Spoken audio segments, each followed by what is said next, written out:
Shalom, Betani Batam Community bersama dengan kami dalam program 5 Menit Penuh Harapan. Hari ini kita akan merenungkan firman Tuhan dari Matius pasal 5 ayat 21 sampai 22. Saya bacakan untuk Bapak Ibu. Firman Allah berkata, kamu telah mendengar yang difirmankan kepada nenek moyang kita, jangan membunuh. Siapa yang membunuh harus dihukum.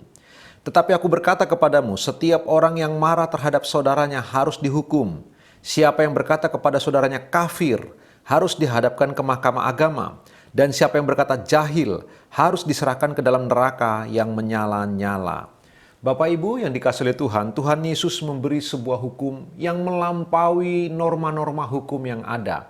Melampaui filsafat pemikiran manusia. Melampaui etika yang bisa dibuat oleh manusia. Perhatikan Bapak Ibu yang dikasihi oleh Tuhan, Yesus berkata, kamu telah mendengar firman kepada nenek moyang kita. Jangan membunuh. Siapa yang membunuh harus dihukum. Iya, di dalam perjanjian lama kita telah diberitahu. Dilarang membunuh. Siapa membunuh akan dibunuh. Oleh karena konsep perjanjian lama, mata ganti mata, gigi ganti gigi. Maka nyawa ganti nyawa. Yesus mengutip perjanjian lama itu untuk memberitahu bahwa ada hukum yang baru yang melampaui semua hukum-hukum itu. Di dalam perjanjian lama, kenapa Tuhan menerapkan hukum seperti itu?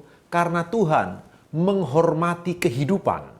Tuhan itu sangat mengasihi kehidupan. Itu sebabnya Tuhan mau memberitahu kepada orang Israel di dalam perjanjian lama supaya mereka menghormati kehidupan.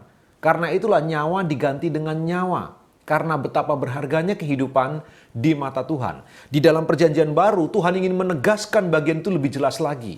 Dia mengatakan kalau ada orang yang marah saja, dia harus dihukum.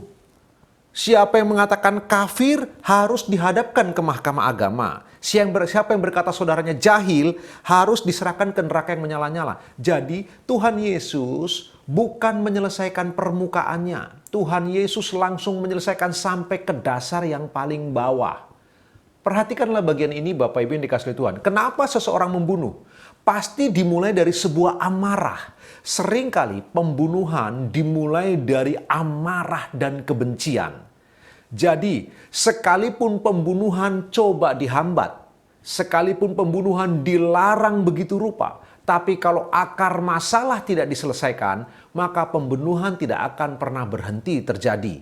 Itu sebabnya Tuhan, Yesus Kristus secara khusus, ingin menekankan lebih jauh dan lebih dalam. Apa sih penyebab orang membunuh? Orang membunuh pasti dimulai dari sebuah amarah, sebuah kebencian. Karena itulah Yesus mengatakan bahkan orang yang marah saja harus dihukum. Jadi sekali lagi Tuhan Yesus ingin menyelesaikan masalah manusia. Akar dari sebuah pembunuhan adalah amarah yang ada di dalam hati manusia tersebut. Bapak Ibu, betapa kita perlu berhati-hati dengan amarah kita. Kita perlu waspada dengan kebencian yang ada di hati kita. Karena kalau dia lost control, kita tidak bisa mengendalikan amarah dan kebencian kita. Itu bisa berujung kepada pembunuhan. Dan kalau kita melihat di dalam 1 Yohanes, kita belajar di sana bahkan membenci saudara sendiri itu sama dengan seorang pembunuh.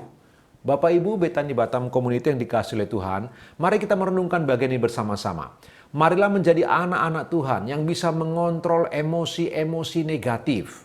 Amarah-amarah yang tak terkontrol, ayo kita bawa kepada Kristus. Kita memohon kekuatan Allah Roh Kudus supaya Allah Roh Kudus menolong kita, menuntun kita untuk bisa mengendalikan amarah-amarah kita yang bisa saja berujung kepada sebuah kebencian dan berakhir kepada sebuah pembunuhan. Bapak Ibu yang dikasihi Tuhan, kita perlu berhati-hati. Jangan seorang pun merasa diri kuat. Karena apa? Firman Allah berkata, setiap manusia punya masa kebodohannya sendiri.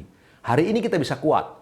Esok belum tentu kita kuat. Lusa belum tentu kita sadar. Karena itu Bapak Ibu yang dikasihi Tuhan, kita perlu hati-hati sekali lagi dengan amarah kita, dengan kebencian kita. Karena semua seringkali pembunuhan akar masalahnya dimulai dari amarah. Dan Tuhan Yesus mengatakan yang marah saja harus dihukum. Karena Tuhan ingin menyelesaikan akar dari masalah pembunuhan. Bapak Ibu, hari ini Mari kita merenungkan kebenaran firman Tuhan ini sambil beraktivitas kita renungkannya.